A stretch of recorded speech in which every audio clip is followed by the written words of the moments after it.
kana sansakkaa abbaat tolfata je'ee ja'an boyraan. Dhugaadha ilmi namaa uffata keetii fi arraata keetii fi kabajaati ilma namaa qabduun si madaala. Gara ijoo dubbii teenyatti achi dabarruuf tulluun maal jetti jennee haala qilleensaa kan ammaan tana deemaa jiru irraa yoo wal gaafanne hoo. Kan ammaan mana namayyuu keessa deemaa jiru iddoo namni walitti qabamu bikka bunaatii fi bikka barcaa waaree fi waarii osoo hin jenne kan arraata namaa keessaa bahu haala qaala'insa jireenyaati.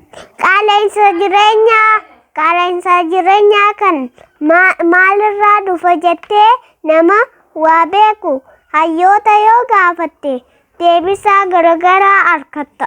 Fakkeenyaaf maaliif qaala'insi jireenyaa kun dhufe jettee yoo gaafatte roobni waan hin jirreefis hin ja'a. Kaan dargaggoonni biyya hojii irratti xiyyeeffachuu dhabuudha ja'an. Kaan ammoo doolaarri waan ol ka'ee fi doolaarri waan gad bu'eefis hin ja'a. Kaanis waan lolli biyya keessa jiruuf jechuu danda'a. Kamtu sirriidha kamtu sirrii miti warra qoratuuf dhiifne kan lolaa kana yoo keessaa fudhanne hoo. Kan lolaa kanaa fudhatamuu qabaasi maaliif yoo jettee lubbuu namaataan bitiin hin argamne itti qisaasama. Yoom lubbuu namaa qofa dargaggoota dhaloota boru abdii hegeree kan hangana hin jaamneetu qaama irruu itti tahee harka namaa mudachaa jira.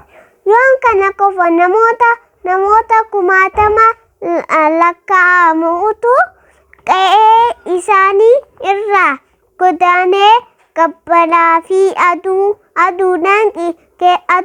aduudhaan waadamaa jira. Keessattuu dubartootaa fi daa'imman qaama miidhamtootaa fi manguddoo hedduu garaa nama nyaatan yeroo isaan agartu. Biyyi lola jirtu Filistiinii fi Israa'el qofa osoo hin jenne Yukureenii fi Raashiyaatu dhibbootaatti wal dha'aa jira. Tuninuma biyya wayyaadhaawii biyya Afrikaa tana keessa hoo tan biyyuma takka taate akka ajaa'ibaatti wal lolaa jirtu.